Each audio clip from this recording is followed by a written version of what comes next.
Olá, tudo bem? Veja bem, esse meu entendimento que eu vou passar agora é sobre Judas. Aí pode aparecer algum engraçadinho falando assim: esse cara está defendendo Judas?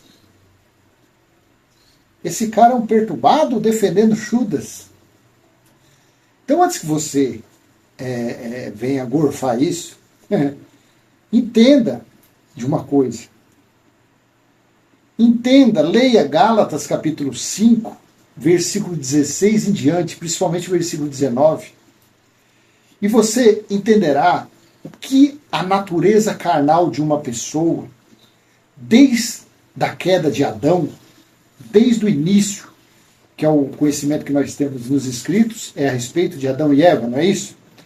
Então, desde o início, a natureza carnal é a natureza que impera nesse globo terrestre, nesse planeta chamado Terra. Claro, tem uns que acreditam em marcianos, essas coisas, mas isso aí é os mesmos que acreditam que a Terra é plana, né? Então até aí não adianta a gente perder muito tempo, não. Mas antes que você diga isso, leia primeiro Gálatas capítulo 5, versículo 19. O que a natureza carnal de um ser humano racional,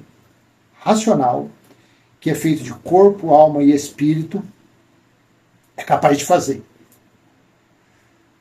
Aí eu estive lendo, inclusive eu já fiz um vídeo grande, esse é um videozinho curto, a respeito de Judas. Lá em Mateus capítulo 5, no capítulo 10, versículo 5, versículo 1 em diante, veja que Judas estava na comissão daqueles discípulos que pregavam o evangelho. O evangelho da circuncisão, as boas novas para os judeus. Judas estava lá. Na comissão dos 70, que está em Lucas 10, eu acho que é 10, lá no versículo 18, que fala que está escrito: eu vi Satanás caindo como um raio, mas quando você vai no Códice Sinaítico, Jesus diz: eu vi Satanás caído como um raio. O que é Satanás? Opositor. Então ele viu seus opositores todos caídos como um raio, em suas mentiras, em seus estudos, em suas práticas mosaicas, farisaicas. Judas estava entre os 70, e foi dado a eles poder para expelir espíritos imundos, porque era uma maldição para os judeus, como está lá em Deuteronômio 28, era uma maldição, espíritos imundos. Então Judas estava ali com eles sempre. Judas era o de confiança que carregava a bufunfa, o dinheiro. Judas era. Aí a religião pega e fala assim: vamos malhar o Judas, não tem isso? Malhar o Judas? Aí eles descem o sarrafo no Judas. Um boneco representando Judas. Mas aqui vai um conselho para você que gosta de malhar o Judas, não sei. Se você soubesse aonde estão os Judas hoje, não precisava esperar terminar a tal da Quaresma, a tal da Sexta-feira Santa. Não precisa nada disso, não. É todo dia você sair com os pedaços de madeira na mão. Você não vai fazer isso, né? Que eu estou aqui só. É uma hipérbole que eu estou falando aqui. Estou conjecturando uma figura. Não é para você fazer nada disso. Mas se você quisesse fazer isso, você que acredita nos escritos bíblicos, você que não é um religioso, que só acredita nos escritos bíblicos, quem não é religioso.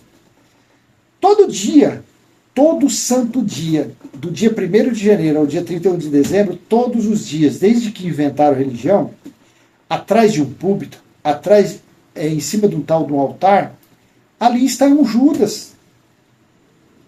O Judas, que está descrito em Mateus capítulo 27, aquele Judas, sabe o que ele fez? Sabe a única coisa que ele fez? Ele entregou um ser humano, porque Judas não tinha o entendimento dos escritos. Leia Lucas 24, que você vai ver que Jesus falou, que eles não tinham entendimento. Eles andaram 3 anos com Jesus, mas eles não tinham entendimento nenhum a respeito dos escritos. Precisou acontecer que Jesus ser pendurado, precisou Jesus ressuscitar, para então, lá em Lucas 24, Jesus disse a ele, aí sim foi aberto o entendimento deles a respeito dos escritos bíblicos.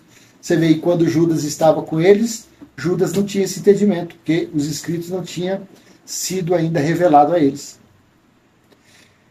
Então o que Judas fez? Por uma ganância, por uma avareza, por interesse de ficar rico. O que Judas fez? Judas pegou um homem normal, porque até então ele não sabia, porque não tinha ressuscitado ainda, e entregou ele por 30 moedas. Por 30 moedas.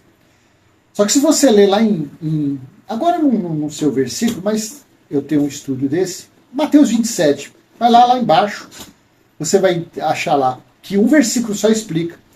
Quando bateu o remorso, o arrependimento, Judas viu que tinha entregado um inocente, não Deus. Tinha entregado um inocente, porque Jesus não tinha pecado nenhum.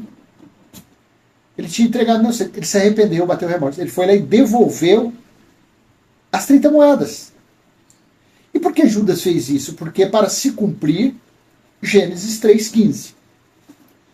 Então o que Judas fez para que a religião quer toda sexta-feira santa sacudir ele, descer o sarrafo nele, num boneco? Porque ele foi um cagueta. Porque ele foi um X9 nos dias de hoje, um X9. É isso? Vamos lá. Abra sua mente. Você acha que Judas é pior? O que Judas fez? Ele é pior do que um que está atrás de um púlpito? Púlpito, atrás, em cima de um altar que é local de sacrifício, pedindo a 10ª parte do salário de um trabalhador? Dízimo nunca foi dinheiro? Dízimo era de tudo que a terra produzisse? Eu quero fazer uma série desses vídeos falando de Judas, então pontualmente. Esse aqui eu quero falar do dízimo. Depois eu vou falar do batismo, depois eu vou falar de apresentar a criança, tudo isso. Então esse daqui, sobre o dízimo. Você acha que Judas, ele entregou uma pessoa, bateu ali a ganância, a avareza, o desejo de riqueza, ele foi lá e entregou, caguetou, é aquele ali. Mas ele fez aquilo para se cumprir o escrito.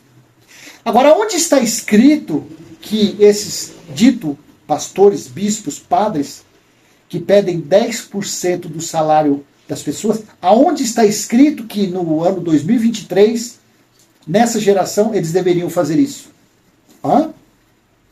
Entendimento espiritual. Aonde está escrito? De Judas está lá em Gênesis 3,15. O descendente da serpente iria ferir o calcanhar do descendente da mulher. Ferir o calcanhar era trair. E o descendente da mulher feriu ele na cabeça. O que ele fez? Colocou o remorso em Judas, o arrependimento, ele foi lá e se enforcou na cabeça. Judas apenas entregou ele, delatou ele. Apenas isso. E o camarada que, do dedinho, sabe o morcegão? Vou falar ele, não vou falar os outros. O morcegão. Quantos anos que o morcegão tá na sinagoga, que começou lá no Rio de Janeiro, que o morcegão tá tomando 10% do salário das pessoas? Quantos anos?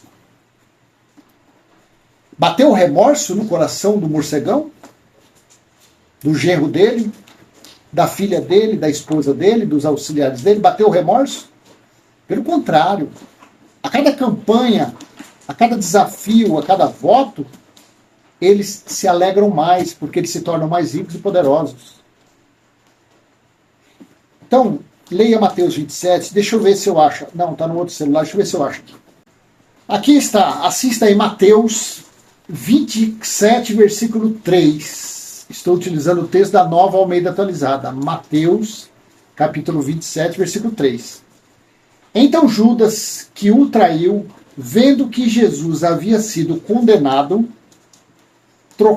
tocado de remorso, devolveu as 30 moedas de prata aos principais sacerdotes e aos anciãos, dizendo, Mateus 27, 3. Judas teve remorso. Judas se arrependeu. Judas andou com Jesus 3 anos. E o morcegão, que está há mais de 40, 50 anos, tomando, roubando dinheiro das pessoas, falando que dízimo é dinheiro, que é 10%. Hã? Usando de Malaquias 3:10, sendo que quando você lê Malaquias capítulo 1, versículo 1, aquela repreensão era para o povo de Israel. Quando você lê Malaquias capítulo 2, versículo 1, aquela repreensão era para os sacerdotes. Ou seja, para o povo israelita. Malaquias 3:10 não fala que era dinheiro, e outra, ali era um mandamento da lei para o povo de Israel. Me diz aí. Coloca no comentário aí. Hã? Na balança, quem é que pesa mais em engano, e erro e mentira? É o morcegão ou foi Judas? Dê o like, compartilhe, se inscreva no vídeo. Esse é o primeiro da parte que eu vou falar sobre Judas. Você vai ver que Judas perde os líderes religiosos, não chega nem ao dedinho mindinho desses cães. Até a próxima. Tchau, tchau.